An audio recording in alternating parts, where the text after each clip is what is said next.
But there is no influenza in the hot countries, and they don't need it. And there is no influenza in the Arctic neither. The virus needs a certain climate to spread, and this is only in our regions in winter. And so the third world doesn't need it really. But I had a discussion yesterday with Japanese colleagues, and the Japanese, they are going to have the vaccination campaign in February, so they just will start now, and they know already that it is a very mild flu to come, and there is no danger in it, but Japan bought vaccines for 110 million people, and they cannot retire from this vaccine contract, so they are in a very, very big political dilemma now, and they have very big problems because the Japanese people, they already know it wouldn't be necessary to get vaccinated. What shall Japan do with all its vaccines? But that's my next issue, is this is destroying the credibility of the entire medical system when it is Big Pharma that is doing it. In the Council of Europe report, it is discussed that this is an untested, dangerous vaccine. Can you speak to that? Also, can you speak to the German military and government ministers being given a special additive-free vaccine? That isn't a very strong vote of confidence. Yeah, this is 2 points. The first thing is that the pandemic vaccine is a pandemic vaccine, and it was planned to be produced very fastly, and so this is we have additives, adjuvants, and with it, and they are only tested with elderly people. This is why the FDA in U.S. didn't allow this vaccine to be used with children and younger people in U.S. And so U.S. population is better protected against those side effects. But in Europe, we just use them for children, for pregnant women, and there's no clinical testing has been done with children and with some of the vaccines. And there are other vaccines which you spoke about for soldiers. This is a vaccine which takes the whole virus, and it is known to have more side effects. So it's not better than the ones the rest of the population gets. Well, yes, sir. Doctor, we know what adjuvants did with the anthrax shot. The Pentagon suspended it because in young people, as you know, doctor, but the audience may not, when you give a young person who has a really strong immune system an adjuvant, it can trigger what the cytokine storm and have the lungs fill full of liquid similar to hemorrhagic fever, correct? I don't have this scientific evidence for this, but I know that the adjuvants, they stimulate the immune system enormously.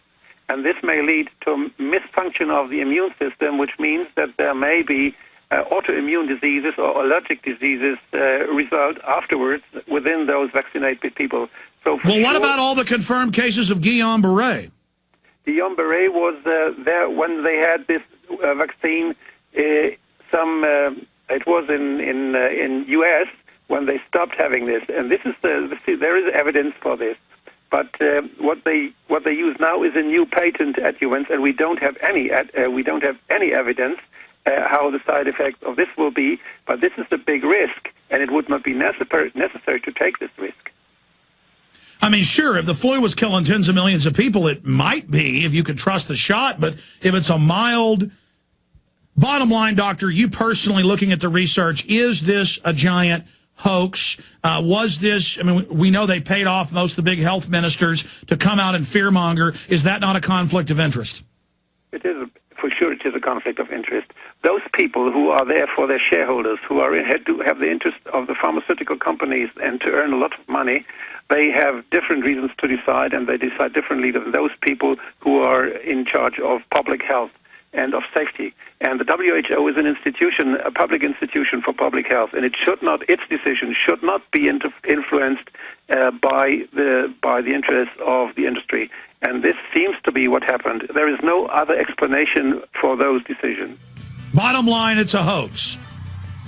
Yes. Unbelievable. Dr. Wolfgang Wodarg is our guest. We're going to give you his website when we come back. I'm going to try to twist his arm into staying maybe to 40 after, because we're going to have one 5-minute segment when we come back, and I've got this huge list of questions. If it sounds like I'm interrupting you, doctor, it's just I mean, you are such a great person. This council is doing such great work exposing this fraud. Wolfgang Wodarg, Dr. Wolfgang Wodarg is our guest. It's wodarg.de. is the website. We've got it up on screen at prisonplanet.tv for the viewers. Radio listeners can go to INFOWARS.com and link over. We've got until 40 after, graciously giving us a lot of time.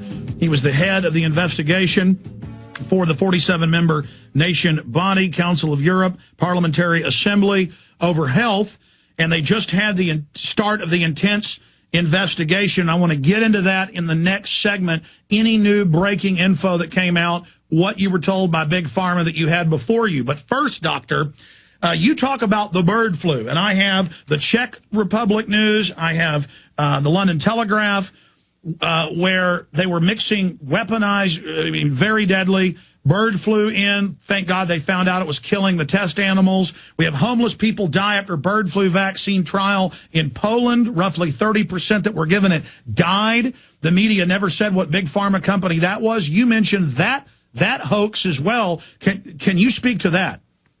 Oh, I'm not so much in this matter. I only know that the enterprise of Baxter sent such stuff to 16 laboratories in Europe, and that in Czech Republic they found out that it is a very dangerous mixture which they send, and it is said that they send it by accident, but the enterprise doesn't declare anything. And as far as I know, there have been no parliamentary investigation. I think there should be a very deep and thorough investigation on this. What I know is there is some courts dealing with this, so we have to look at the single states. And I think the German parliament should, too, be engaged in this and have a look what happened, and why it happened.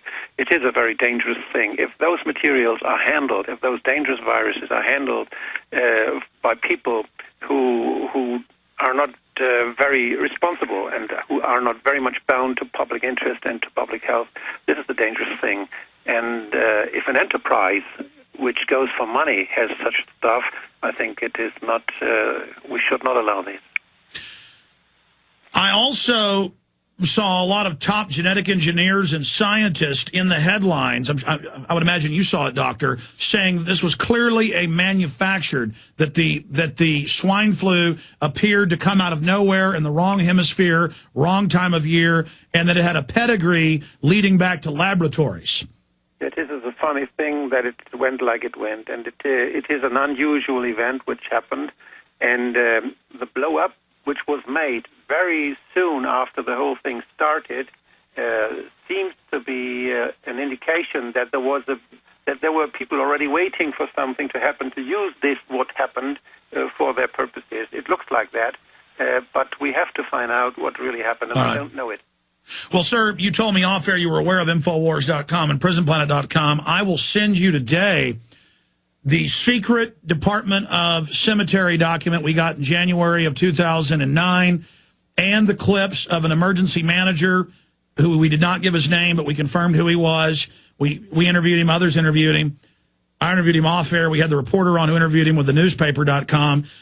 In January, 3 months before the hype in Mexico City began, they went all over the U.S., from California, Illinois, New York, and I got the Bureau of Cemeteries, and said millions will die, prepare for martial law. Now, it appears that was done. Also, in April, got secret documents, Department of Health in Texas, where they told them we're really at level 6, and that the government was scaring the locals covertly to create this fear.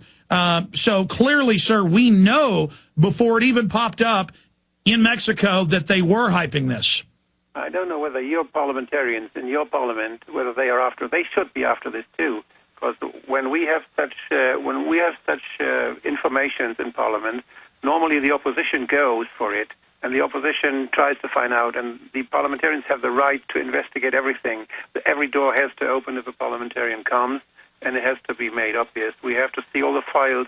This is how we work normally in many countries of Europe. In Germany, I did this many times, and this should be done, and there should be investigations. And so I think this is a very big and very severe suspicion we must have, and so we have to be sure.